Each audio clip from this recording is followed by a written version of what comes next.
आज की इस क्लास में सभी भक्तों का स्वागत है। अभी हम कीर्तन से स्टार्ट करेंगे। जय राधा माधव कुंज बिहारी, जय राधा माधव कुंज बिहारी, जय गोपीजन वल्लभ गिरिवर धारी, जय गोपीजन वल्लभ गिरिवर धारी, यशोदानंदन व्रज जनरंजन, यशोदानंदन व्रज जनरंजन, यमुना तीरावनचारी, यमुना तीरावनचारी, जय राधा माधव कुंज बिहारी, जय राधा माधव कुंज बिहारी, हरे कृष्णा कृष्णा कृष्णा हरे हरे, हरे राम राम राम हरे हरे, हरे कृष्णा कृष्णा कृष्णा हरे हरे, हरे राम राम राम हरे हरे, हरे कृष्णा कृष्णा कृष्णा हरे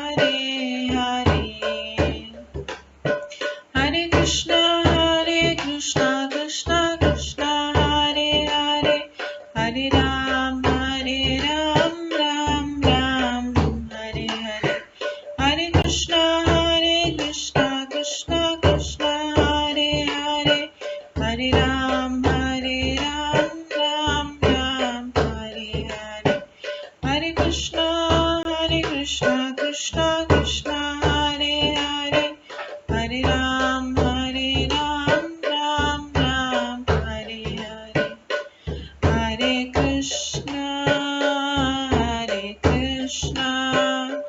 कृष्णा कृष्णा हरे हरे, हरे राम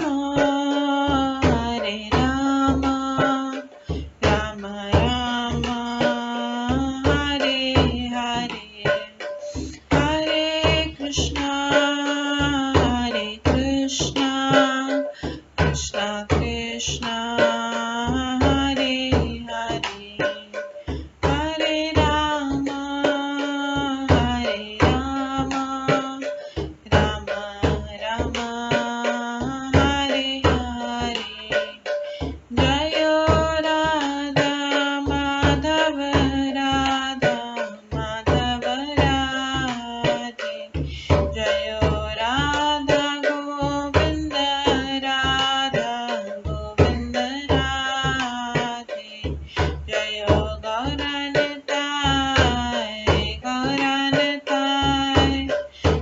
गौरनताय जय गौरनताय, जय जय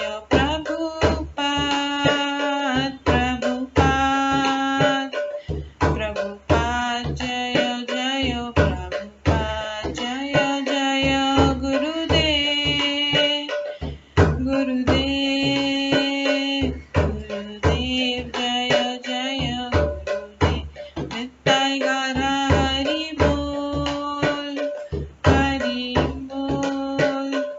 हरि बोल नित्य गौर हरि बोल। गौर प्रेमानंदे हरि हरि बोल। हरे कृष्णा। आज की इस क्लास में सभी भक्तों का स्वागत है। अभी मंगलाचरण से स्टार्ट करेंगे।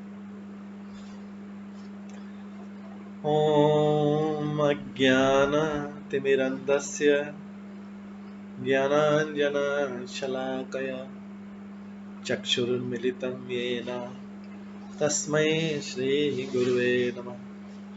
श्रीचैतन्यमनोभीष्टं स्थापितं येन भूतले स्वयं रूप कदा मह्यं ददाति स्वपदान्तिकम्।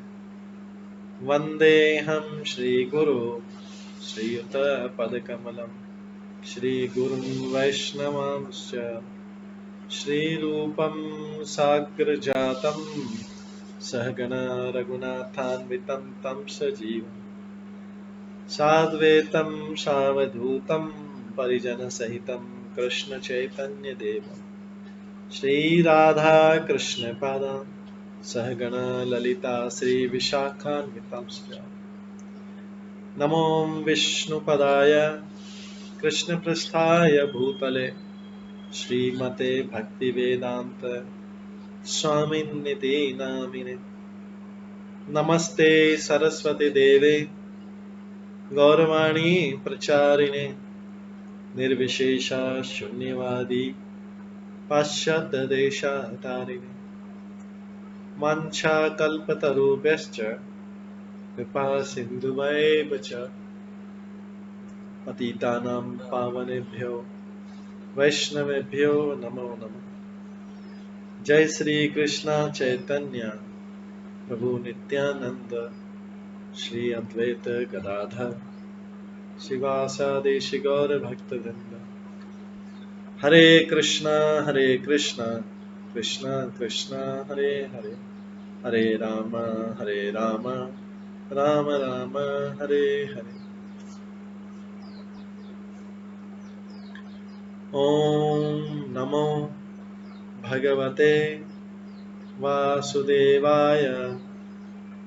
ओम नमो भगवते वासुदेवाय। ओम नमो भगवते वासुदेवाय। नारायणं नमस्कृत्य नरं चैव नरोत्तमं देवीं सरस्वतीं व्यासं ततो जयमुदीरये।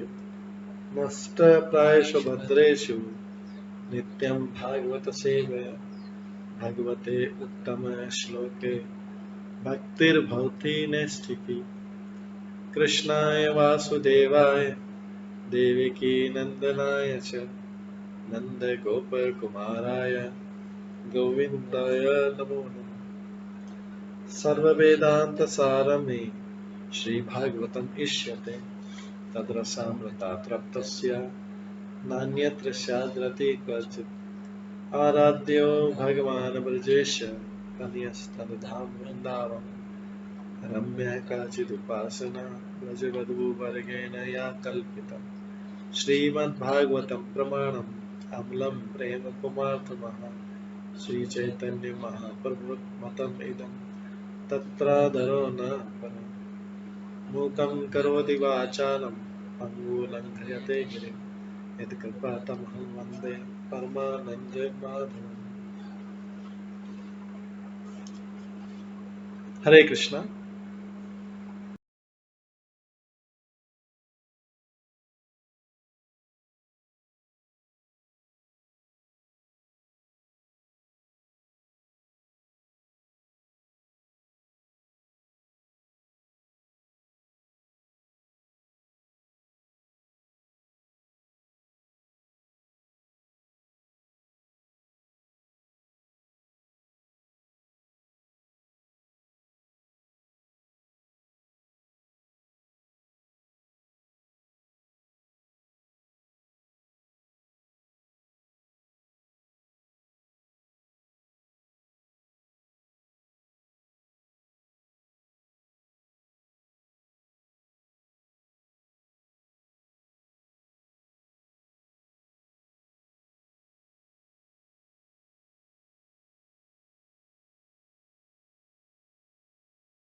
हरे कृष्णा। आज की इस क्लास में सभी भक्तों का स्वागत है और सबको आज दामोदर महीने में जो बहुलाष्टमी आती है उसका आज जो बहुलाष्टमी है उसका सबको बधाई हो बहुलाष्टमी की। ये बहुलाष्टमी के दिन, आज ही के दिन 5000 साल पहले भगवान की लीलाओं में भगवान की अरुष्टासुर वध की लीला के बाद में राधा कुंड श्याम कुंड का आविर्भाव हुआ। आज ही के दिन श्याम कुंड राधा कुंड का प्राकट्य हुआ। बहुत पवित्र दिन है बहुलाष्टमी।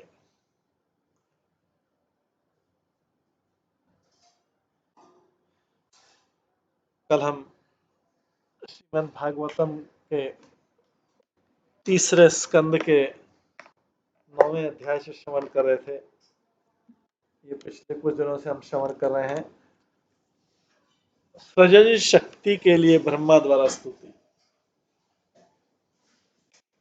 सृजन शक्ति भगवान की सेवा करने के लिए ही भगवान की स्तुति, इसके लिए हम श्रवण कर रहे थे। और यहाँ पे ब्रह्मा जी अपनी स्थिति को क्लियर कर देते कि मेरी क्या पोजीशन है। मैं कोई हाई लेवल का नहीं हूं, मैं तो आपके शरीर से निकला हुआ कमल जो है उसमें आपने मुझे उत्पन्न किया है। आप लोक रूपी वृक्ष की जड़ हैं। ये वृक्ष सर्वप्रथम भौतिक प्रकृति को 3 तनों के रूप में मुझे, मतलब ब्रह्मा, शिव तथा सर्वशक्तिमान आपके रूप में सृजन तथा पालन संहार के लिए भेद कर निकला है। और हम तीनों में से अनेक शाखाएं निकली हैं। इसलिए विराट जगत रूपी वृक्ष में आपको नमस्कार करता हूं।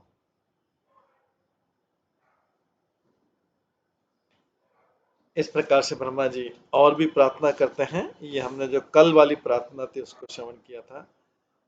मोटे तौर पर जो विराट जगत है 3 जगतों में विभाजित है, उच्चतर, निम्न तथा मध्य लोकों में।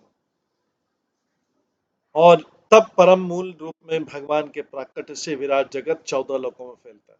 तो कई बार इस जगत को बोला जाता है त्रिलोकी जगत, कई बार बोला जाता है 14 लोक। त्रिलोक इसलिए बोला जाता है कि मोटे मोटे तौर पे ऊपर के लोक, मध्य के लोक और निम्न लोक, और जब डिटेल में विस्तृत जानकारी देना हो तो 14 लोक। और भगवान बोलते हैं मयाध्यक्षेण प्रकृति श्रूयते सचराचरम। केवल भगवान के अधिक्षण में ही भौतिक प्रकृति समस्त सृजन, पालन तथा संहार का कारण प्रतीत होती है। ऐसा लगता है कि प्रकृति ने सब कुछ बनाया, लेकिन ऐसा प्रकृति, उसका कारण प्रकृति होती है, लेकिन भगवान पालन, सृजन तथा संहार के लिए अपने विस्तार क्रमशः विष्णु, ब्रह्मा तथा शिव इन तीनों रूपों में करते हैं। प्रकृति के तीनों गुणों के नियंत्रण से इन 3 प्रमुख अभिकर्ताओं में विष्णु सर्वशक्तिमान है। यद्यपि ऐसा लगता है कि वो भौतिक प्रकृति के पालन में निमित्त हैं, ऐसा लगता है कि विष्णु भौतिक जगत का पालन करें, लेकिन उन्होंने सब कुछ किया हुआ है। लेकिन जब डिवाइड होता है तो वो रिस्पॉन्सिबिलिटी, पालन की रिस्पॉन्सिबिलिटी लेते, किंतु प्रकृति द्वारा नियंत्रित। अन्य 2 ब्रह्मा तथा शिव वो भी शक्तिशाली हैं विष्णु जैसे, किंतु वे भगवान की भौतिक शक्ति के अधीन होते हैं। ये सब हमने कल श्रवण किया था। आज हम 17वें श्लोक से श्रवण करेंगे, तीसरे स्कंद के 9वें अध्याय के 17वां श्लोक 3.9.17। लोको विकर्म निरत कुशले प्रमत्त कर्मणि अयं तत् उदित भवतर्चने स यथावतस्य बलवान् यह जीवित आशाम सद्य छिन्नति अनिमिषाय नमस्तु तस्मै।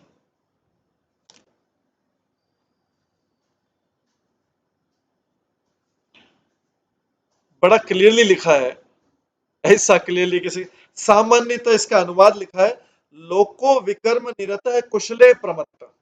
लोग सामान्यतः मूर्खतापूर्ण कार्यों में लगे रहते हैं। ये भागवत में श्लोक की शुरुआत हो रही। सामान्य लोग मूर्खतापूर्ण कार्यों में लगे रहते हैं। लोको विकर्म निरत है कुशले प्रमत्त, उसी में कुशल होते हैं। सामान्य लोग मूर्खतापूर्ण कार्यों में लगे रहते हैं। वे अपने मार्गदर्शन हेतु अपने द्वारा प्रत्यक्ष घोषित लाभप्रद कार्यों में अपने को नहीं लगाते। अगर किसी को बोला आप मूर्खतापूर्ण कार्यों में लगे हैं तो नाराज हो जाएगा। लेकिन भागवत के श्लोक की अनुवाद की शुरुआत हो रही, सामान्य लोग मूर्खतापूर्ण कार्यों में लगे रहते हैं और वे अपने मार्गदर्शन हेतु आपके द्वारा प्रत्यक्ष घोषित लाभप्रद कार्यों में अपने को नहीं लगाते। एकदम ब्लंट स्टेटमेंट है। इंडिविजुअली को बोला जाएगा तो नाराज हो जाएगा।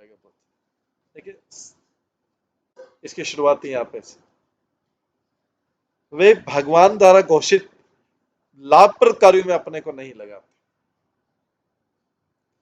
जब तक उनकी मूर्खतापूर्ण कार्यों की प्रवृत्ति बलवती बनी रहती है, तब तक जीवन संघर्ष में उनकी सारी योजनाएं छिन्न भिन्न रहती।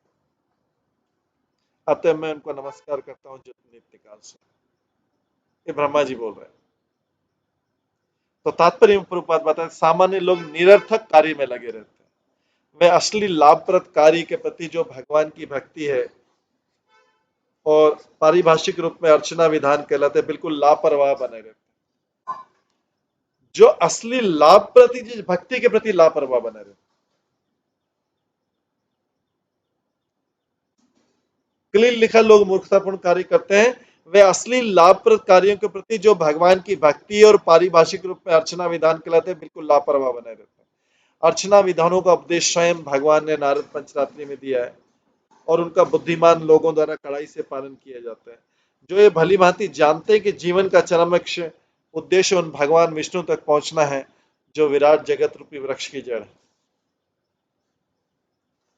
भागवत तथा भागवत गीता में ऐसे विधानों का स्पष्ट उल्लेख मिलता है। मूर्ख लोग ये नहीं जानते कि उनका निजी हित विष्णु अनुभूति में है।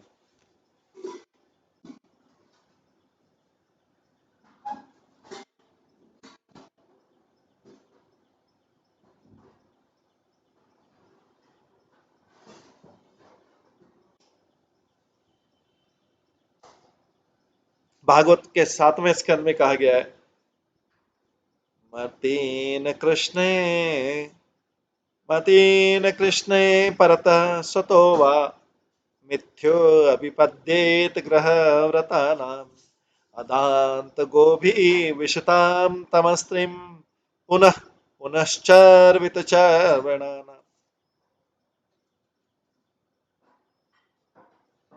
ते विदुस्वार्थ गति विष्णु दुराशयाये बहिरर्थ मानिन अंधा यथांधरूपी यमाना स्तेपि शतन्ति मुरादाम निबदा नैषां मतिस्तावदुरुक्रमाण्यं सस्पर्शतनार्थ पगमो यदर्थ महीयसां पादरतो जो अभिषेकम निष्किंचनानां नरमणित्या। जो लोग मिथ्या सुख में पूरी तरह सड़ने के लिए कटिबद्ध हैं, जो लोग मिथ्या सुख में पूरी तरह सड़ने के लिए कटिबद्ध हैं, वे न तो शिक्षकों के उपदेशों द्वारा, न आत्म साक्षात द्वारा, न ही शिष्टता पूर्वक विचार विमर्श के द्वारा कृष्ण उन्मुख हो सकते। वे बिना लगाम की इंद्रियों द्वारा अज्ञान के सबसे अंधकारमय क्षेत्र में घसीट कर लाए जाते हैं और इस तरह वे चबाए हुए को चबाने में अनाधूल लगे रहते।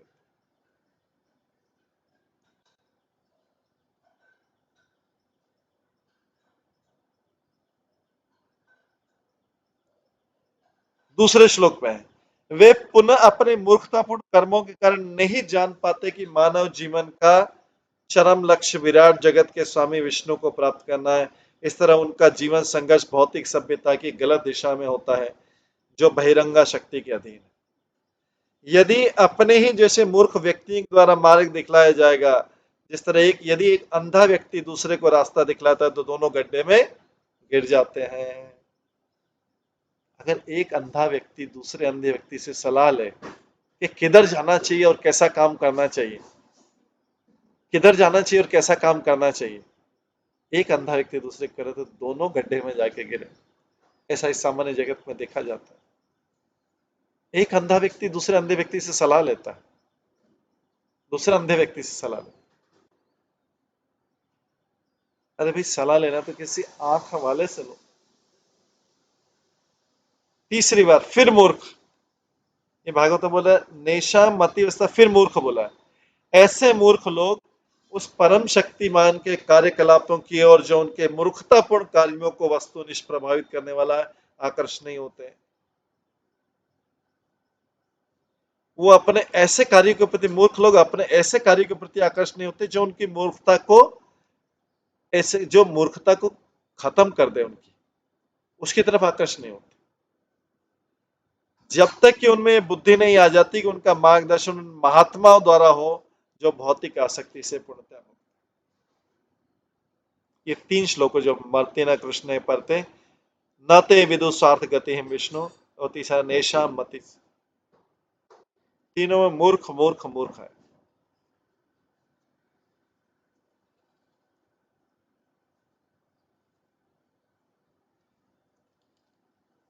तो भागवतम में गोपी गीत जैसे उपदेश भी हैं, और ये सबको बोला गया मूर्ख वाले उपदेश भी हैं, कि सब मूर्ख।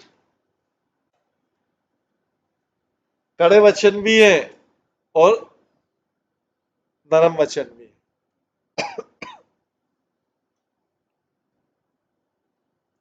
भागवत गीता में भगवान हर एक से अन्य सारे वृत्तिपरक कार्यों को त्यागने के लिए, भगवत गीता में भगवान हर एक से अन्य सारे वृत्तिपरक कार्यों को त्यागने करने और अर्चना कार्यों में या भगवान को प्रसन्न करने में पूरी तरह लगने के लिए आदेश देते हैं।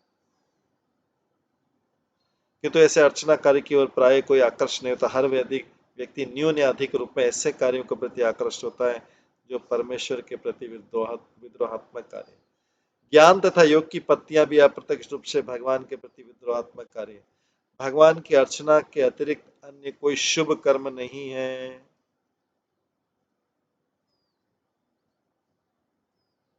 कभी कभी ज्ञान तथा योग को अर्चना के क्षेत्र में माना जाता है। जब चरम लक्ष्य में एकमात्र विष्णु होता है तब अन्यथा नहीं। निष्कर्ष ये कि एकमात्र भगवत भक्ति ही मोक्ष के योग्य प्रामाणिक मानव है। अन्य लोग व्यर्थ ही बिना किसी लाभ के जीवन संघर्ष में रत।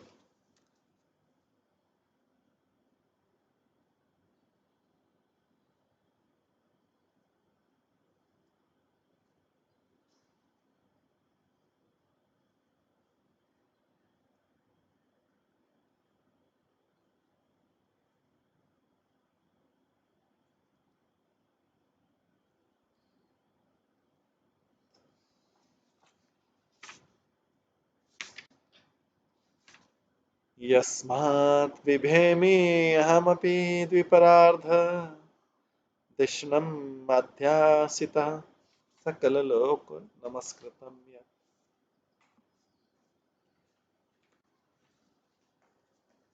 तेपे तप बहु सब आवृत्समान तस्मै नमस्ते भगवते दिमखाय तुभ्यम।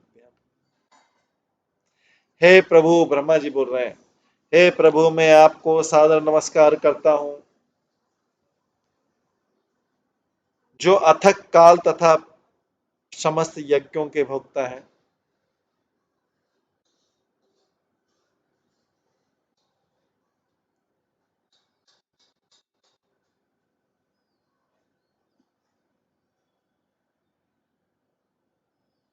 यद्यपि मैं ऐसे स्थान में स्थित हूं जो 2 परार्धों की अवधि तक विद्यमान रहेगा। यद्यपि मैं ऐसे स्थान में स्थित हूं जो 2 परार्धों की अवधि तक विद्यमान रहेगा, और यद्यपि मैं ब्रह्मांड के अन्य सभी लोगों का अगुआ हूं, लीडर हूं, यद्यपि मैंने आत्म साक्षात हेतु अनेकानेक वर्षों तक तपस्या की, फिर भी मैं आपको नमस्कार करता हूं। ब्रह्मा जी ब्रह्मांड के महानतम पुरुष हैं क्योंकि उनकी आयु सबसे लंबी है। वे अपने तप, प्रभाव, प्रतिष्ठा इत्यादि के कारण सर्वाधिक सामान्य पुरुष हैं, फिर भी वे भगवान को सादर नमस्कार करते हैं। अतः अन्य सारे लोग जो ब्रह्मा की पद से नीचे हैं उनके लिए अनिवार्य है कि उन्हीं की तरह उनके कर्तव्य को नमस्कार करें।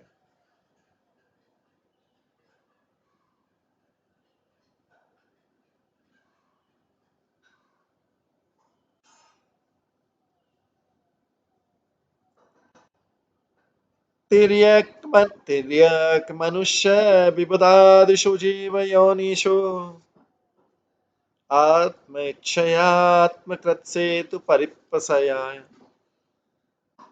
रेमे निरस्त विषयापि अवरुद्ध देह तस्मै नमः भगवते पुरुषोत्तमाय। हे प्रभु,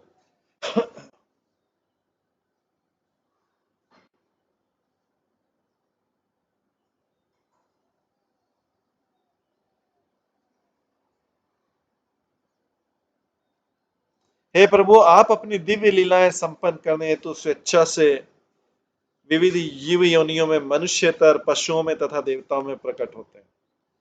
आप भौतिक कलमश से तनिक भी प्रभावित नहीं होते हैं। आप धर्म के अपने सिद्धांतों के दायित्व को पूरा करने के लिए आते हैं। अतः हे परमेश्वर, ऐसे विभिन्न रूपों को प्रकट करने के लिए मैं आपको नमस्कार करता हूँ।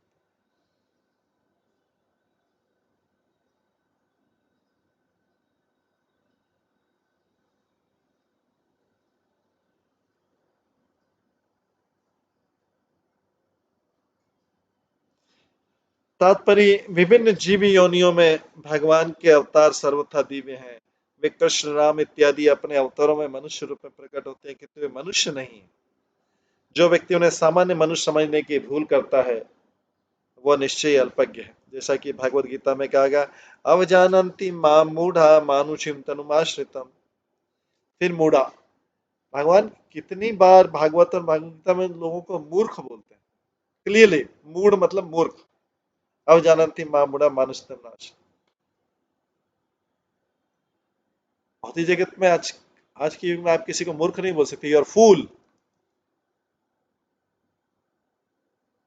बोलेगा, अरे मुझे गाली देते हैं। भागवत में तो लोगों को तीन चीजों से, कुत्ता, गधा और ऊंट, ये भागवतम के श्लोक में डायरेक्टली आता है। क्योंकि जब जीव पशु जैसा व्यवहार कर रहा है तो फिर उसको पशु बोलने में कोई हानि नहीं। ये तो पशुओं का ही नाम है। जीव अगर मनुष्य होते हुए पशु जैसा व्यवहार कर रहा है तो उसको ये बोला जा सकता है। अब जानती मामूढ़ मानुषिंतन आश्रिता, ये सिद्धांत तब भी लागू होता है जब वे शुकर या मत्स्य के रूप में अवतरित होते हैं। भगवान न तो शुकर है न मत्स्य हैं, वे वैसी आकृति धारण करते हैं। वे ये भगवान के दिव्य रूप हैं, उन जो उनकी निजी इच्छा तथा लीलाओं की आवश्यकता के अंतर्गत प्रकट होते हैं। भगवान की निजी इच्छा होती है कि मुझे ऐसा रूप धारण करना है और ये काम करना है। शुक्र रूप किस लिए धारण किया, इसलिए किया। मत्स्य रूप किस लिए धारण किया, इसलिए किया। उन्हें ऐसे दिव्य रूपों का प्रकट अपने भक्तों को प्रोत्साहन देने के लिए करना पड़ता है। जब जब उन्हें अपने भक्तों का उद्धार तथा अपने सिद्धांतों को बनाए रखने की आवश्यकता है, तब तब उनके विविध अवतार प्रकट।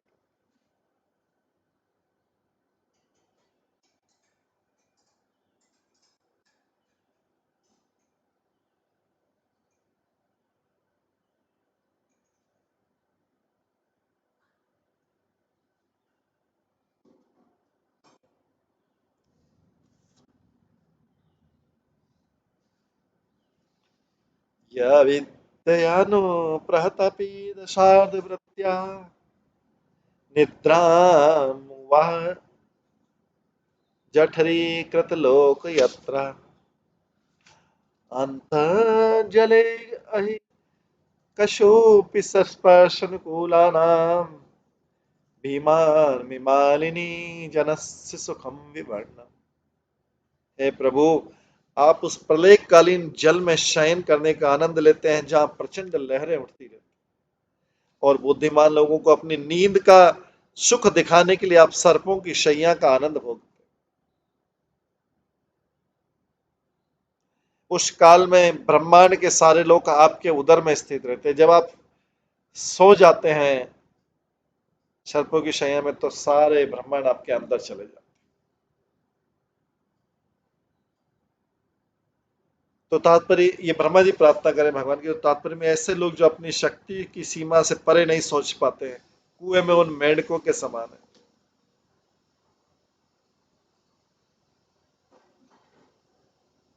हर किसी व्यक्ति की संसार में सोचने की एक सीमित शक्ति है।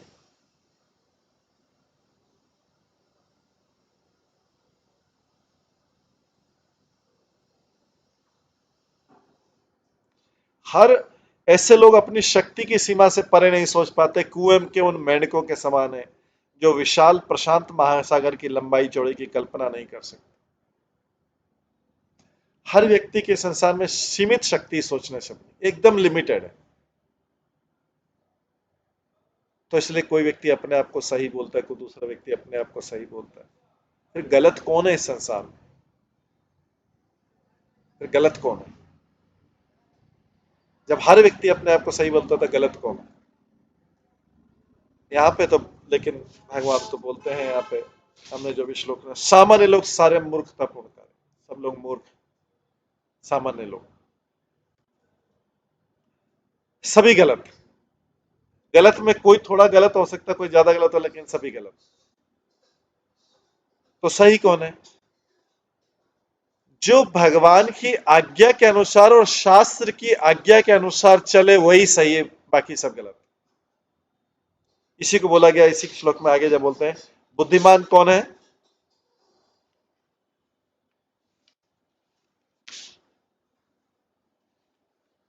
बुद्धिमान वो है जो आपके द्वारा प्रत्यक्ष घोषित लाभप्रद कार्य में अपने आप को लगा देता है, वो बुद्धिमान है। आपके द्वारा घोषित, आपने जो बोला है वो लाभप्रद कार्यों में लगाता है, तो जो अपने आप को, वही बुद्धिमान है, बाकी सब मूर्ख।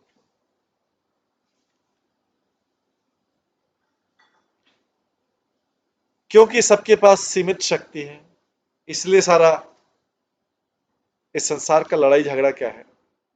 सबके पास सीमित बुद्धि, उस सीमित बुद्धि से वो बोलता है मैं सही हूं। तो यहाँ पे उसकी तुलना की गई कुएं में मेंढक के समान है, जिसने प्रशांत महासागर, पैसिफिक ओशन या इंडियन ओशन नहीं देखा, वो कुएं से, अगर कुएं में पड़ा हुआ मेंढक है तो उसको कुएं से ज्यादा क्या पता हो सकता है, बताइए। जिसका जन्म कुएं में हुआ, जिसका पालन कुएं में हुआ, जो बड़ा कुएं में हुआ, उसको प्रशांत महासागर को कैसे, उसका, उसकी इमेजिनेशन के भी बाहर है। वो सोचेगा कुआं, कोई बड़ा कुआं होगा तो दो कुएं मिल जाएंगे, अरे तीन कुएं मिल जाएंगे, चार कुएं, 10 कुएं के बराबर हो जाएगा। लेकिन प्रशांत महासागर तो करोड़ों करोड़ों करोड़ों कुओं का समान है, उसकी तो कल्पना नहीं कर सकता। इसलिए अपनी सीमित शक्ति से जो उसके मन में विचार आता है वही बोलता है। इसको बोलता है व्यर्थ की बड़बड़ करता है। उसके मन में जो विचार आता है बस वही इसकी सीमा है, उसी को वो सही मान लेता है, और उसी पे सबके बोलते सारे विचार परिवर्तन हो जाए, मेरे विचार के अनुसार सारे विचार सब लोग सोचे। इधर भगवान बोल रहे हैं कि मैं जो घोषणा कर रहा हूं सबके लापरवाह, सबको उसके प्रकाश सोचना चाहिए। वो व्यक्ति सोचता नहीं, मैं जो सोच रहा हूं उसे। भगवान प्रशांत महासागर के समान है, वो व्यक्ति कुएं में मेंढक के समान है, तो किसकी बात मानी जाएगी? एक बुद्धिमान को सोचना चाहिए किसकी बात माने, जिसने प्रशांत महासागर देखा है और उसमें भ्रमण करता है, उसकी बात मानी जाए। जिसकी सीमित बुद्धि, जो कुएं के अंदर अंदर घुमा है अभी तक, उसकी बात मानी जाए। सीधी सी बात। किसको इंटेलिजेंट माना जाए, कौन बुद्धिमान है, किसकी सलाह मानी जाए, किसकी बात मानी जाए?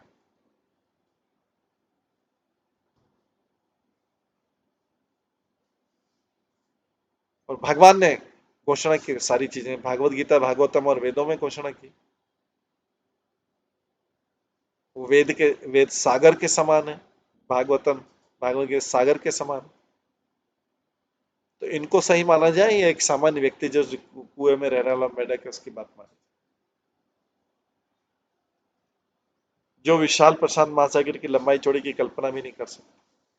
तो ऐसे लोग जब सुनते हैं कि भगवान तो ब्रह्मांड के विशाल सागर में सर्प की शैया पर शयन करते हैं, तो वो इसको गप गप मान लेते हैं। अरे ऐसा कोई हो सकता है क्या? भगवान सर्पों की शैया पे लेटते हैं, विशाल गर्भोदक्षा इस सागर में लेटते हैं, तो बोलेगा अरे गपशप कर रहे हैं। थोड़ा दूसरी कोई बात करो, चेंज द टॉपिक। ठीक है, बोरिंग चीज लगा रखी। ये भगवान विशाल महासागर में सर्पों की शैया पे, और सर्प एकदम व्हाइट हो, व्हाइटर देन व्हाइट, उसकी शैया पे भगवान सोते हैं। उसको आश्चर्य होता है कि अरे पानी में भगवान कैसे लेट सकते हैं, ऐसे सुखपूर्वक कैसे पानी में कोई लेट सकता है क्या, मनुष्य? पानी में कोई मनुष्य नहीं, क्योंकि भगवान को मनुष्य मान लेते हैं। किंतु थोड़ी सी बुद्धि ला थोड़ी सी बुद्धि लगाने पर इस मूर्खतापूर्ण आश्चर्य को कम किया जा सकता है।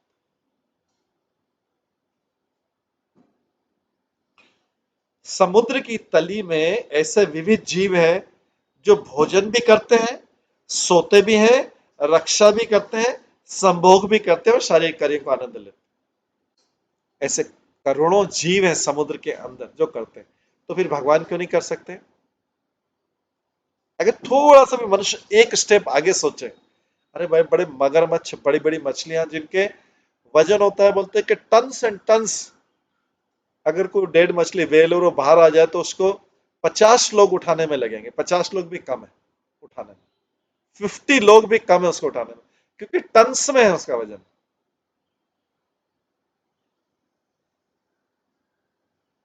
कई बार किनारे पे, समुद्र के किनारे पे आ जाती तो उसका एक न्यूज बन जाता है पूरा, अरे उसको 50 लोग भी नहीं उठा सकते। तो जब ऐसे लोग समुद्र की तली में रहते तो भगवान क्यों नहीं सो सकते हैं समुद्र में? थोड़ी सी इसमें दिखाए, थोड़ी सी बुद्धि लगाने पर इस मूर्खतापूर्ण आश्चर्य कम किया। अगर मनुष्य अपनी बुद्धि, जो शास्त्रों में उसकी बुद्धि का एक फ्रैक्शन, डस्ट पार्टिकल वाला बुद्धि भी यूज कर ले, तो भी वो सही काम कर सकता है और अपने आप को विनाश से बचा सकता है। लेकिन वो संसार से इतना इन्फ्लुएंस, इतना प्रभावित रहता है कि इतना प्रभावित रहता है, इतना प्रभावित रहता है कि वो कुछ सोचने का, वो सोच ही नहीं पाता है कि क्या सही है क्या गलत। उसी भावावेश में आके वो, इमोशन में आके वो सारे गलत कार्य कर देता है। बाद में काफी देर बाद पछतावा होता है कि उसने शास्त्रों को क्यों नहीं फॉलो किया, उसने क्यों बहकावे में आया, क्यों सबके बहकावे में आया, क्यों सबसे प्रभावित हुआ। काश मुझे शास्त्रों का ज्ञान सही समय पर मिल गया हो, या ऐसा कोई व्यक्ति जो ज्ञान देने वाला है, इस प्रकार से निस्वार्थ रूप से ज्ञान देने वाला। जब ऐसा नगण्य जीव, मछली, बड़ी बड़ी मछली, मगरमच्छ से नगण्य जीव जल के भीतर जीवन का लाभ सा सकते हैं, तो सर्वशक्तिमान परमेश्वर, सर्वशक्तिमान परमेश्वर सर्प के जल के भीतर जीवन का आनंद नहीं ले सकते? क्या वे सागर की प्रचंड लहरों की उथल पुथल का आनंद नहीं ले सकते क्या? भगवान की विशेषता यह है कि उनके सारे कार्य दिव्य होते हैं और वह काल तथा दिशा की सीमा से बाधित हुए बिना कुछ भी सब कुछ कर सकते हैं। वे भौतिक मान्यताओं के प्रति उदासीन रहकर अपना दिव्य आनंद, भौतिक लोगों की जो कंसेप्ट, जो मान्यता है, उसको रिजेक्ट कर देते हैं। जो भक्त रहता है, जो भौतिक, अगर कोई भक्ति एडवांस हो जाए तो भौतिक जो रीति रिवाज है उनके प्रति उदासीन हो जाता है। अरे ये सब बकवास है, ये धन लूटने के नए नए साधन है, धन लूटने के नए नए साधन बनाए जाते हैं इस संसार में, जो तथाकथित रीति रिवाज है। और समय समय पर उनमें अपने स्वार्थ के अनुसार वो परिवर्तन लाते हैं। उन रीति रिवाजों में समय समय के अनुसार परिवर्तन आते हैं। किस तरह से वो रीति रिवाज उनकी स्वार्थ को पूर्ति कर रहा है।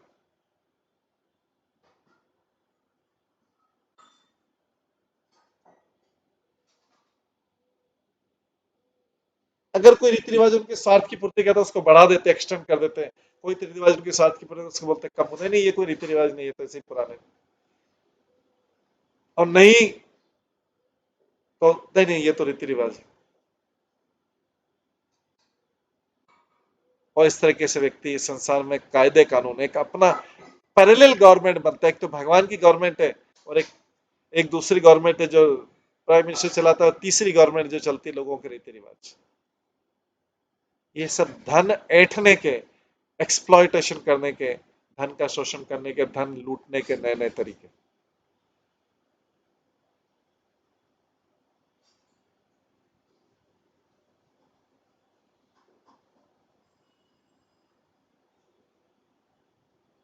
जो वास्तव में फेस्टिवल और त्योहार के उद्देश्य कुछ और हुआ करते थे, उससे डिस्टॉर्ट होकर कुछ और हो गया।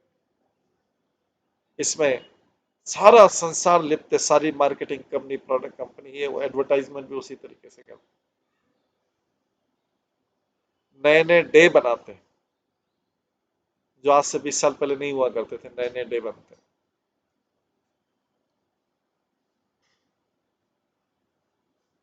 वैलेंटाइन डे, नया डे, ये कभी था नहीं, लेकिन प्रोडक्ट बेचना है। अभी वैलेंटाइन डे बनाएंगे तो फिर नया नया प्रोडक्ट बिकेगा ना, लोग एक्सपेंसिव चीजें खरीदेंगे, सब कुछ खरीदेंगे।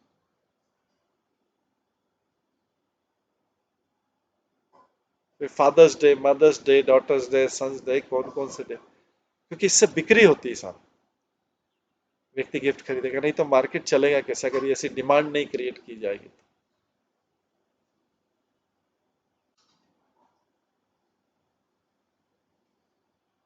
हर डे हर डे फादर्स डे ही होना चाहिए, हर डे मदर्स डे ही होना चाहिए, हर डे डॉटर्स डे होना चाहिए, हर डे सन्स डे होना चाहिए, लेकिन विशेष डे को क्योंकि सेल बढ़ानी है और सारा संसार, पहले ही भगवान ने बोल दिया था मूर्ख, ब्रह्मा जी बोलते हैं मूर्ख, तो सारा मूर्ख संसार से प्रभावित। अरे आज तो फेस्टिवल है, एक नया नया फेस्टिवल, और जो ओल्ड फेस्टिवल है जो उसमें ट्रेडिशनल, जिसमें भगवान की पूजा होती है, वो कलयुग में वो फेस्टिवल जो है धीरे धीरे वो जो पूजा है, जो रियल भक्ति करने के साधन है, वो पीछे जाता जा रहा है, और ये मार्केटिंग प्रायोरिटी और नए नए फेस्टिवल जो कभी इतिहास में थे नहीं, आज से 20-30 साल पहले ही नहीं थे जो फेस्टिवल, वो भी प्रोमिनेंट फेस्टिवल हो गए।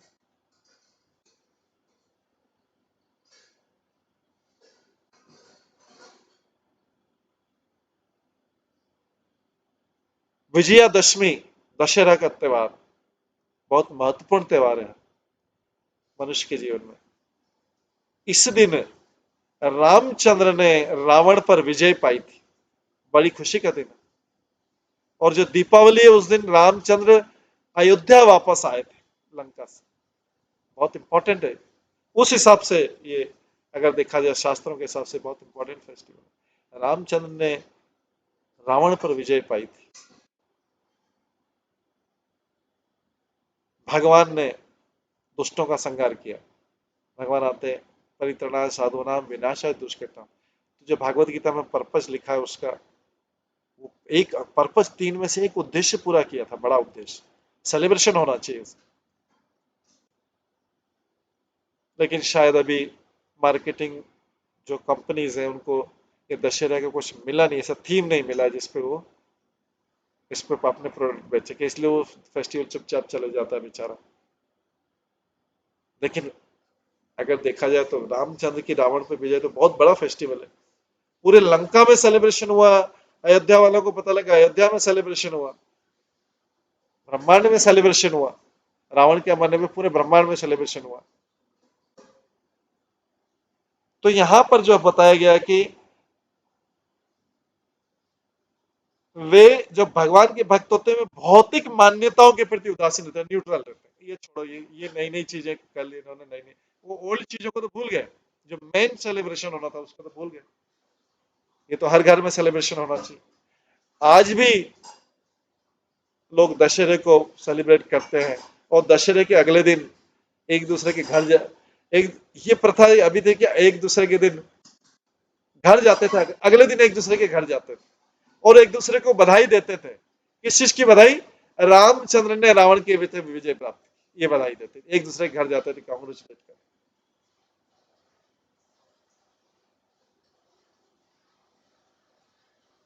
तो यहाँ पे इसलिए कहा गया कि ये जो जिसमें आध्यात्मिक में होते हुए त्योहार, वो फेस्टिवल चले गए पीछे, बैकग्राउंड में चले गए, और क्या आ गए, भौतिक मान्यता, जो भौतिक मान्यता। लेकिन भगवान के भक्त जो रहते हैं, भगवान की विशेषता है, भगवान की विशेषता कि भौतिक मान्यताओं के प्रति उदासीन रहते, न्यूट्रल। ये आपका विचार है, न्यूट्रल रखकर अपना दिन विधि में आनंद हो।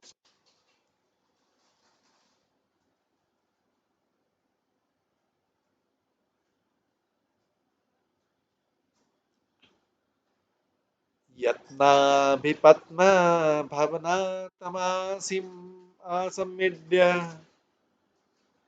लोकत्रयोपकरण्यतनुग्रहेण तस्मै नमस्ते उदरस्थ भवाय योग निद्रावसान विकसत नलिनक्षणाय।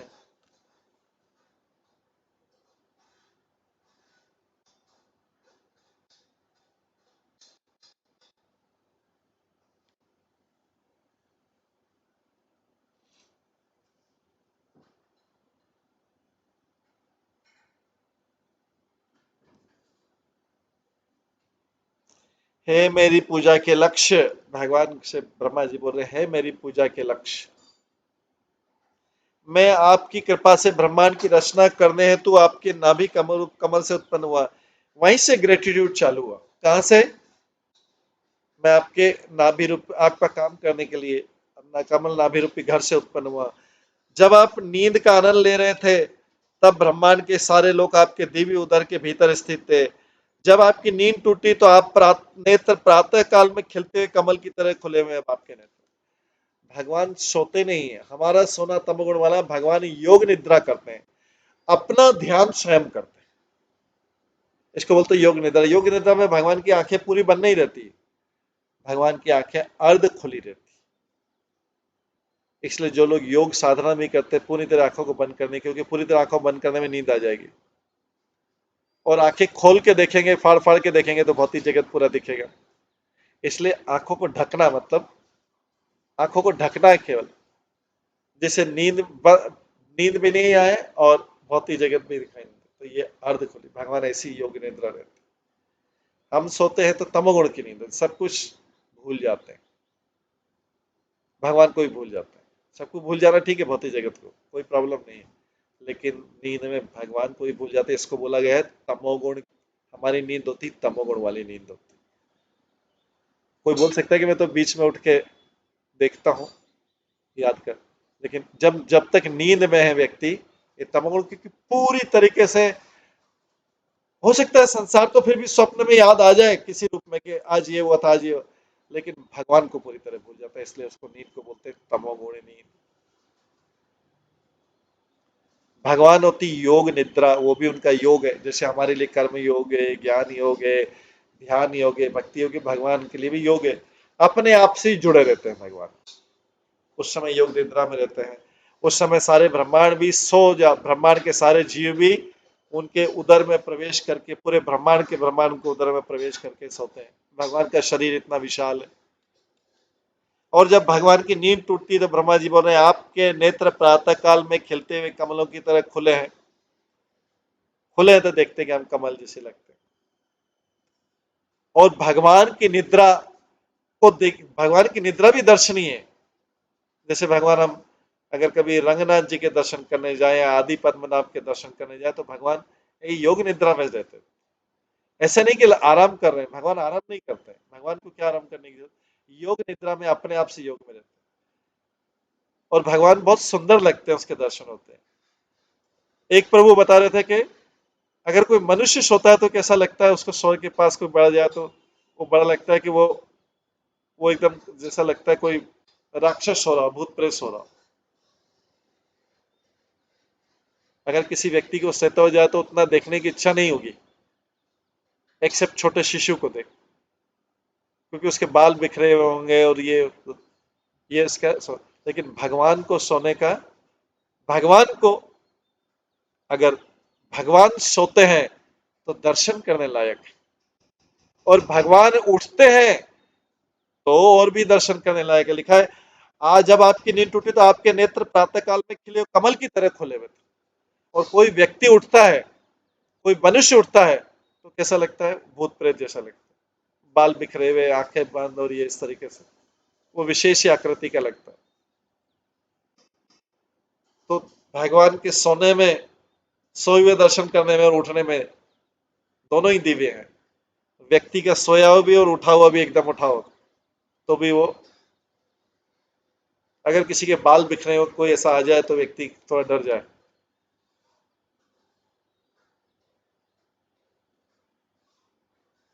जब अपने आप को वेल ड्रेस करता है तब जाके मनुष्य ठीक ठाक लगता है।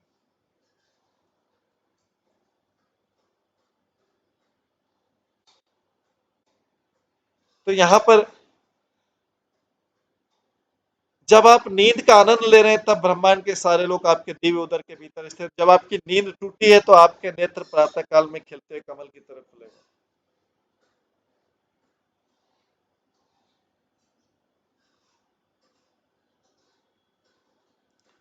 तात्पर्य, ब्रह्मा जी हमें प्रातः काल मतलब 4 बजे से सायंकाल मतलब 10 बजे तक के अर्च विधान के शुभारंभ की शिक्षा दे रहे हैं। ब्रह्मा जी में प्रातः काल 4 बजे से सायंकाल 10 बजे तक के अर्च विधान के शुभारंभ की शिक्षा दे रहे हैं। भक्त को तड़के अपने बिस्तर से उठकर भगवान की प्रार्थना करनी होती है। तो यहाँ पे तड़के बोल रहे हैं प्रातः 4 बजे और सायंकाल 10 बजे तक। भक्त को तड़के अपने बिस्तर से उठकर भगवान की प्रार्थना करनी रहती है और प्रातःकालीन मंगल आरती करने के अन्य विधि विधान पूरे करने रहते हैं।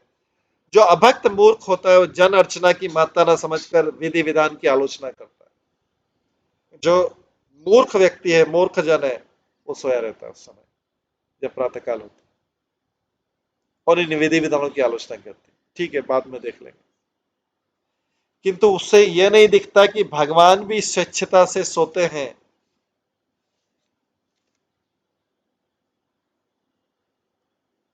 ये सोने उठने की क्रिया भगवान भी करते हैं,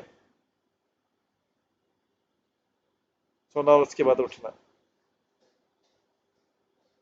लेकिन ब्रह्म की निर्विशेष धारणा भक्ति मार्ग के लिए इतनी बाधक है कि ढीठ भक्तों के संग रह पाना अत्यंत कठिन है, क्योंकि वे सदैव भौतिक अवधारणाओं के अनुसार सोचते हैं। जो ढीठ व्यक्ति होता है, जिद्दी व्यक्ति होता है, वो भौतिक अवधारणा के बाद, भौतिक अवधारणा मतलब जो वो भौतिक धारणा है उसकी या उसके मित्रों की, परिवार की या संबंधियों की जो धारणा है उसके अनुसार सोचता है। जो मूर्ख व्यक्ति, जो बुद्धिमान व्यक्ति है वो भगवान की धारणा के अनुसार सोचेगा। ये अंतर है दोनों।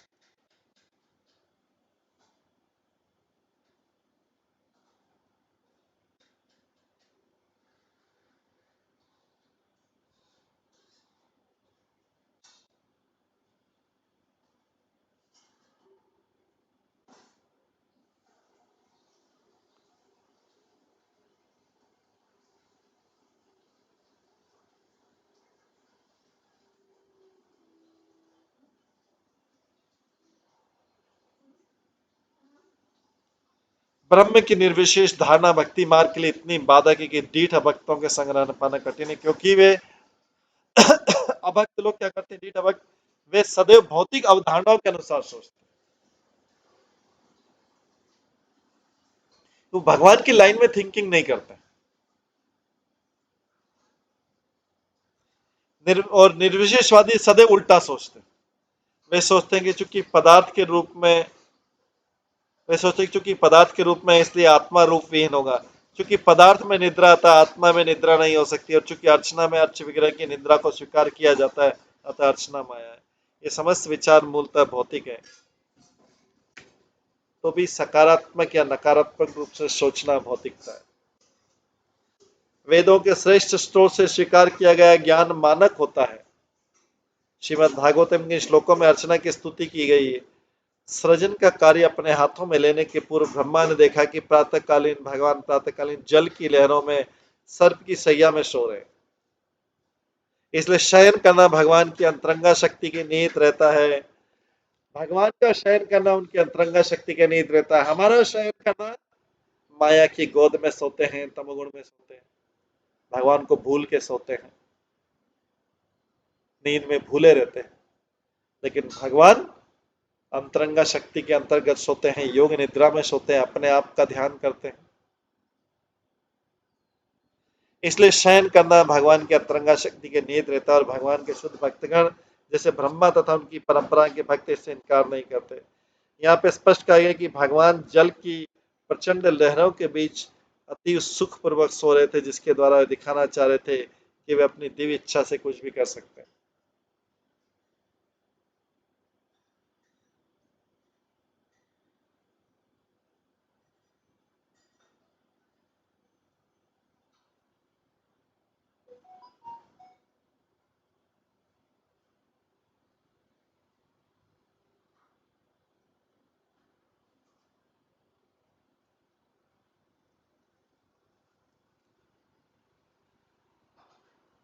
तो भगवान यहाँ पर जल की प्रचंड लहरों के बीच सुखपूर्वक सो रहे हैं, जिसके द्वारा दिखाना चाहते हैं कि वे अपनी दिव्य इच्छा से कुछ भी कर सकते हैं और कोई भी परिस्थिति उन्हें विघ्न नहीं पहुंचाता। मायावादी इस भौतिक अनुभव से परे सोच नहीं सकता, तो भगवान की पानी में सोने की क्षमता को नकारता है। उसका दोष ये है कि वो भगवान की तुलना अपने से करता है। तुलना भी एक भौतिक सोच है। कई बार लोग सोचते हैं भगवान भी तो ऐसा करते हैं, ऐसा बोला जाता है ना कई बार, भगवान भी तो ऐसा करते हैं। अरे भाई, आप तो कहाँ और भगवान कहाँ। समस्त मायावादी दर्शन मूलतः भौतिक है, क्योंकि नेति नेति ये नहीं वे नहीं पर आधारित है। ऐसे विचार से किसी को पूर्ण पुरुषोत्तम भगवान को यथारूप में जानने का कभी अवसर ही प्राप्त नहीं हो सकता। फिर ब्रह्मा जी बोलते हैं, सोयम समस्त जगतां सुहृदेकात्मा सत्वेन यन्मृणयते भगवान भगेन तेनेव मे दृशम अनुस्पष्टात् यथाहं रक्ष्यामि पूर्ववत् इदं प्रणत प्रेयसो। परमेश्वर मुझ पर कृपालु हो, वे इस जगत में सारे जीवों का एकमात्र मित्र तथा आत्मा है। ऐसे परमेश्वर मुझ पर दयालु, वे अपने 6 ऐश्वर्य द्वारा जीवों के चरम सुख हेतु इन सबका पालन पोषण करते हैं। वे मुझ पर कृपालु हो, जिससे मैं पहले की तरह सृजन की करने की आत्म परीक्षण शक्ति से युक्त हो सकूं, क्योंकि मैं भी उन शरणागत जीवों में से हूं जो भगवान को प्रिय। भगवान को कौन लोग प्रिय रहते हैं? जो उनके शरणागत।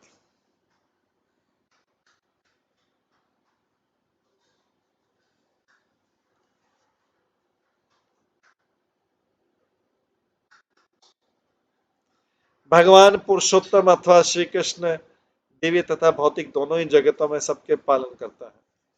ये सबों के जीवन तथा मित्र हैं, क्योंकि जीवों तथा भगवान के बीच शाश्वत सहज स्नेह तथा प्रेम होता है। वे सबों के एकमात्र हितैषी और अद्वैय। भगवान अपने 6 दिव्य ऐश्वर्यों द्वारा समस्त जीवों का पालन करते हैं, जिसके कारण वे भगवान अथवा पूर्ण पुरुषोत्तम परमेश्वर कहलाते हैं। ब्रह्मा जी ने भगवान की कृपा पाने के लिए प्रार्थना की, जिस तरह पहले की तरह ब्रह्मांड का सृजन करने में समर्थ हो सके।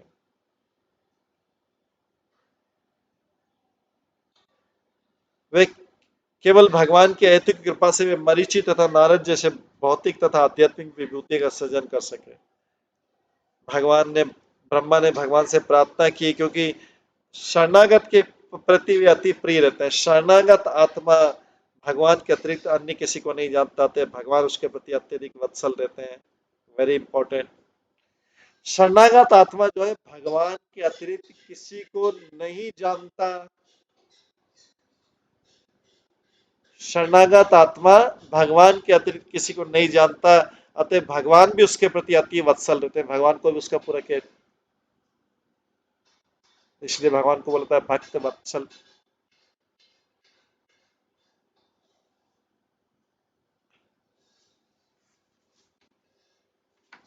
आगे के श्लोक में बोलते हैं, एषा प्रपन्न वरदोर्म्या शक्त्या वरदोर्म्यात्मशक्त्या यत्यत् करिष्यति ग्रहित गुणावतार तस्मिन् सविक्रमम् इदं सृजत् तपि चेतो युञ्जित कर्म शमलम च यथा विज्ञाम। भगवान सदा ही शरणागतों को वर देने वाले हैं। उनके सारे कार्य उनकी अंतरंगा शक्ति रमा या लक्ष्मी के माध्यम से संपन्न होते हैं। भगवान नारायण के रूप में उनकी पत्नी का नाम क्या है? रमा। वो रमा के ईश हैं। भगवान जो रमा के ईश, रमा के भगवान है, रमा लक्ष्मी जी। तो उनके सारे कार्य उनकी अंतरंगा शक्ति रमा या लक्ष्मी के माध्यम से संपन्न होते हैं। ब्रह्मा जी बोलते हैं, मेरी उनसे विनती है कि भौतिक जगत के सृजन में वे मुझे अपनी सेवा में लगा लें। मेरी यही प्रार्थना है कि मैं अपने कर्मों द्वारा भौतिक रूप से प्रभावित नहीं हूं। ब्रह्मा जी बोल रहे मैं जब भौतिक जगत को टच करूंगा, भौतिक काम करूंगा, तो मेरा मेरा जो चेतना है वो भौतिक से कर्मों से प्रभावित नहीं। मैं काम तो कर दूंगा भौतिक, टच करूंगा सारी चीजों को, लेकिन मेरा जो कर्म है भौतिक नहीं हो, बस भगवान से ये प्रार्थना। तो कोई व्यक्ति भौतिक टच कर रहा है, भौतिक शरीर को भौतिक काम कर रहा है, तो वो आध्यात्मिक कैसे हो सकता है? ब्रह्मा जी बोल रहे हैं अगर किसी की चेतना पूरी की पूरी भगवान में लगी हुई है, किसी का मन पूरा की पूरा भगवान में लगा होगा, कृष्ण चेतना में है, तो भौतिक जगत में भौतिक शरीर से भौतिक काम करते हुए भी उसके कार्य आध्यात्मिक कहलाए जाएंगे, क्योंकि उसने पूरी आध्यात्मिक चेतना से वो कार्य किया है। मन बुद्धि और अहंकार को, अपने परिचय को, अहंकार मतलब परिचय, परिचय क्या, मैं आत्मा हूं, सेवक हूं। मन क्या है, मन लगा दी, बुद्धि लगा दी। अगर तीनों चीज भगवान में लगा के किए कोई भी कार्य किया, तो कार्य भौतिक चीजों से, भौतिक साधनों से होते भी आध्यात्मिक कहला जाएगा। इसलिए भाई मामा जी प्रार्थना करें, मैं अपनों द्वारा, मैं आपसे प्रार्थना करता हूँ कि अपने कर्मों द्वारा भौतिक रूप से प्रभावित नहीं हूँ, क्योंकि कर्म तो भौतिक ही लग रहे हैं, सामने से तो दिख रहे हैं भौतिक ही कर्म। क्योंकि इस तरह मैं सृष्टा होने की मिथ्या प्रतिष्ठा त्यागने में सक्षम हो जाऊंगा। मैं बोल दूंगा कि मैंने काम किया ही नहीं, तो भगवान ने करवाया मुझसे, तो प्रतिष्ठा कहाँ से मिलेगी? जब भी कोई बोल दे कि आपने काम किया है, कि बहुत अच्छा काम, बोले कोई बोलेगा नहीं नहीं मैंने तो नहीं किया काम, तो फिर उसको प्रतिष्ठा नहीं मिलेगी। तो ब्रह्मा जी ऐसी प्रतिष्ठा को त्यागने के लिए तैयार है भगवान से। वो बोल रहे मुझे कोई बोले ही नहीं कि मैंने काम किया है। कई लोग बोलते हैं ना, गुप्त दान देते हैं कि भैया हमें पता नहीं लगे किसने दान दिया।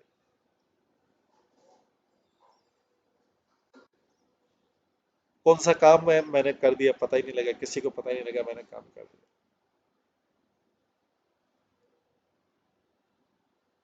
कई बार कोई व्यक्ति काम करता है, सोचता है कि नहीं पहले तो सबसे पहले ढिंढोरा पीट के कि मैंने किया। दूसरा अगर नहीं भी बोला थोड़ी देर के लिए, लेकिन पेशेंस नहीं है, तो बाद में बताया कि मैंने किया। तीसरा व्यक्ति होता है जो कभी पता ही नहीं लगे कि उसने काम कर दिया। तो ब्रह्मा जी बोल रहे हैं क्योंकि मैं सृष्टा होने की मिथ्या प्रतिष्ठा त्यागने में सक्षम हो जाऊंगा अगर मेरे से कोई भौतिक काम हो ही नहीं। जो भी कार्य हो मेरे हाथों से, चाहे भौतिक करूं, वो सब आध्यात्मिक आपके क्रेडिट में जाए। और ये नित्य नित्य रूप से। तो तात्पर्य भौतिक सृजन पालन संहार के निमित्त प्रकृति के तीन गुण अवतार ब्रह्मा विष्णु महेश, किंतु विष्णु रूप में अपनी अंतरंगा शक्ति में भगवान का अवतार संपूर्ण कार्यों की परम शक्ति। भगवान का ये विष्णु अवतार है संपूर्ण कार्यों के लिए परम शक्ति। ब्रह्मा ने जो सृजन के गुणों में सहायक मात्र असिस्टेंट भगवान के उपकरण के रूप में अपने वास्तविक पद की रचना की, रचने पर इच्छा की।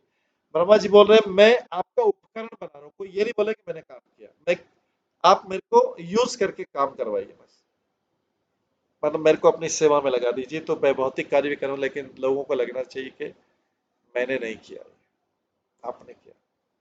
मैं आपके उपकरण की तारीफ, जैसे उपकरण मशीन क्रेडिट लेती है क्या? मशीन या कंप्यूटर, कंप्यूटर से, लैपटॉप से, कंप्यूटर से कितने काम होते हैं डेली के? कहीं को तो पूरा बिजनेस लैपटॉप पे आधारित है, शेयर मार्केट और ये पूरा बिजनेस पे, जो आईटी वाले पूरा 100% बिजनेस या 100% काम ले, लेकिन लैपटॉप तो क्रेडिट लेता नहीं है। अगर उनके जीवन में लैपटॉप नहीं हो एक दिन के, आधे दिन के, तो शेयर मार्केट वाले का तो उस दिन प्रॉफिट या लॉस क्या हो जाए पता नहीं लगेगा उसको, उसका जीवन इधर उधर हो सकता है। या जो जो आईटी में है, फील्ड में, उनका लैपटॉप नहीं हो तो क्या, तो उनका तो जीवन के आगे काम ही नहीं चलेगा। लेकिन क्रेडिट जो है लैपटॉप को नहीं मिलता, उपकरण को नहीं मिलता, जो सामने बैठा मनुष्य वो लेता है क्रेडिट। तो ब्रह्मा जी बोल रहे हैं मेरे को ऐसा उपकरण बना दो। क्या बोल रहे हैं? ब्रह्मा जी बोल रहे हैं जो सजन के गुणों में सहायक मात्र भगवान के उपकरण के रूप में अपने वास्तविक पद पर बनाए रखना चाहते हैं। वास्तविक पद क्या है? दास। झूठा पद क्या है? ब्रह्मा। ब्रह्मा में इस जगत का कंट्रोल, ये झूठा पद है। ब्रह्मा जी बोले मेरे को ये वाला पद आपने दे दिया है, ठीक है, लोग ब्रह्मा बोल देंगे, लेकिन मेरे को वास्तविक पद दे दो और अपना उपकरण बना दो। उपकरण का कोई, मशीन का कोई क्रेडिट नहीं। सारी दुनिया मशीन से चल रही है, लेकिन मशीन को हर कोई व्यक्ति मशीन चलाने वाला या फिर उसको ऑर्डर देने वाला, उसका सुपरवाइजर, मशीन बनाने वाला, सब अलग अलग लोग अलग अलग क्रेडिट लेते हैं। मशीन कोई क्रेडिट लेता है, जबकि मशीन रात दिन जो है, मशीन रात दिन चलता रहता है ऑटोमेटिक।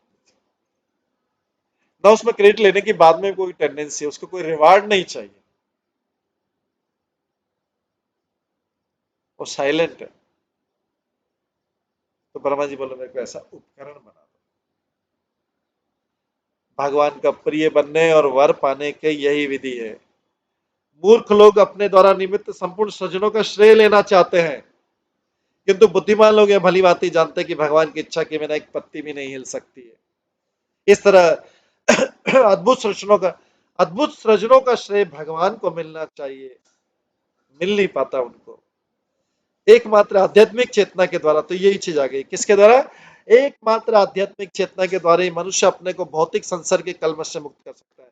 आध्यात्मिक चेतना है तो भौतिक कार्य भी ठीक होगा, भगवान की संतुष्टि के लिए गए, क्योंकि चेतना आध्यात्मिक है। कंप्यूटर लैपटॉप में जो सॉफ्टवेयर डाला जाएगा उसके अनुसार वो काम करता है। जैसे मूवी चलती है तो कम उसमें पहले तो अलग तरीके से मैन्युअल होती है, सॉफ्टवेयर डाल दिया तो फिर ऑटोमेटिकली वो मूवी दिखाता रहता है, वो उस पर स्क्रीन पे डालता रहता है, वो उसकी मूवी। कोई वीडियो चलाना तो ऑटोमेटिकली वीडियो चलता रहता है ना, कोई धक्का तो नहीं देना पड़ता। एक बार ऑन किया वीडियो को, प्रेस किया बटन, वीडियो चलता रहेगा, मूवी चलती रहेगी चलती। तो एकमात्र आध्यात्मिक चेतना द्वारा ही मनुष्य, तो सॉफ्टवेयर जैसे चेतना है, कंप्यूटर के केस में जो सॉफ्टवेयर होता है अंदर वो चेतना है, और जो हार्डवेयर बाहर मशीन दिखती है उसका बाहरी शरीर है। शरीर है और चेतना, hardware and software. Hardware machine है, बाहरी रूप है, सॉफ्टवेयर उसकी चेतना है। तो मनुष्य के अंदर इसी प्रकार से इसी इसी बेस पे लैपटॉप और ये कंप्यूटर बने। चेतना सॉफ्टवेयर है, उसके अनुसार सारी चीजें चलती रहती है। मशीन का अपना कुछ नहीं कर सकती, उसके अंदर जो सॉफ्टवेयर है वो डायरेक्शन दे रहा है। तो इसलिए एकमात्र आध्यात्मिक चेतना के द्वारा ही मनुष्य अपने को भौतिक संसार की कल्पना से मुक्त कर सकता है और भगवान द्वारा प्रदत्त वर को प्राप्त कर सकता है। इस प्रकार ब्रह्मा जी ये बहुत लंबी चौड़ी स्तुति कर रहे हैं। स्तुति अभी भी चल रही है, अभी समय होने वाला है, हम इसको यहीं पे विराम देते हैं, और इसके बाकी का जो है आगे की स्तुति हम कल की क्लास में श्रवण करेंगे। हरे कृष्णा। सभी भक्तों को बहुत बहुत धन्यवाद। सृजन शक्ति के लिए ब्रह्मा के द्वारा स्तुति की जाए, सभी भक्तगणों की जय। एक बार सभी भक्त के लिए हरे कृष्णा मंत्र का जप करें। हरे कृष्णा कृष्णा कृष्णा हरे हरे, हरे राम राम राम हरे। श्रीमद् भागवतम महापुराण की जय, श्रील प्रभुपाद की जय, सभी भक्तगणों की जय।